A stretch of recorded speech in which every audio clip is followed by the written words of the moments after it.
आज कल्याण पूर्वमध्ये वालधुरी नदी असेल, इसगावचा नाला असेल, खडेवलीचे नाले असतील, हे छोटे सर्व छोटे नाले आणि मोठे नाले, या ठिकाणी मोठ्या नाल्याची पाहणी करायला सर्व अधिकारी या ठिकाणी आलेले आहेत। आज मोठ्या प्रमाणात या ठिकाणी घास असलेला आहे, वृक्षवाढी झालेली आहे आणि अनेक या नाल्यालगत जेवढे बिल्डिंगची कामं चालू आहेत त्यांनी सगळं मटेरियल त्या नाल्यामध्ये टाकल्यामुळे येणाऱ्या काळामध्ये मोठ्या प्रमाणात या ठिकाणी पाणी भरू शकतो असं नागरिकांची या ठिकाणी व्यथा आहेत।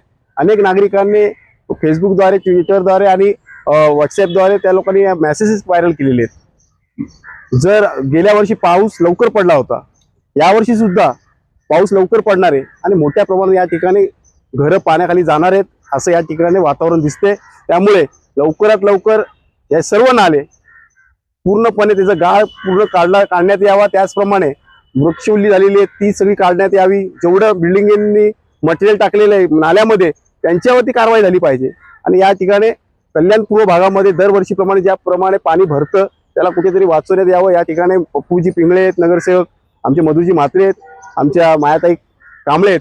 आम्ही या ठिकाणी अधिकाऱ्यांसहित मोठ्या प्रमाणात पाणी दौरा ठेवला आणि त्यांना या ठिकाणी निदर्शन आणून दिलेलं आहे की परिस्थिती येणारी भयानक आहे, की कुठेतरी त्या ठिकाणी कुठेतरी त्याची सोयीस्कर नाले सफाई चांगल्यापैकी झाले पाहिजे, गाळ काढलं पाहिजे। आपण आयुक्त महोदय, आपल्या माध्यमातून आयुक्त महोदयाला सुद्धा मी आवाहन करतो, विनंती करतो की लवकरात लवकर नाले सफाईचं काम हाती घ्यावं।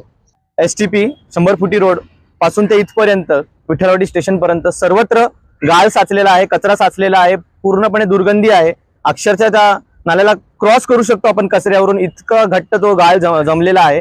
15 एप्रिल आहे आजची तारीख, अद्यापही नाल्या सफाईचे टेंडर निघालेले नाहीये, नाली सफाई सुरू झालेली नाहीये। इतर महानगरपालिकांमध्ये बघू शकतो मी मोठ्या प्रमाणात मोठ्या नाल्यांची सफाई करणं सुरू झालेलं आहे, पण KDMC मध्ये अजूनही ते झालेलं नाहीये। आमचा थेट इशारा आहे प्रशासनाला, KDMC ला, की हे जे प्रॉब्लेम्स आहे ते लवकरात लवकर त्यांनी निदर्शनास घेऊन त्याच्यावर कारवाई केली पाहिजे। जो खडेगोळ्यातून हा नाला पुढे येतो, विठ्ठलवाडी शॉपिंग, साईनगर या ठिकाणी जरा जरी पाणी पावसाचं वाढलं ना की लोकांच्या घरामध्ये पाणी असतं, कारण त्या ठिकाणी मी राहिलाय। पुढे हा नाला अशोकनगर, शिवाजीनगर, वालधुनी या ठिकाणाहून जातो, त्या ठिकाणी लोकांची घरं नाल्याला लागून आहेत। पाऊस पडला की हे नाल्याचं पाणी लोकांच्या घरामध्ये 8-8, 15-15 दिवस असतं। त्या परिस्थितीमध्ये लोकांना, मुलाबाळांना घेऊन राहावं लागतं।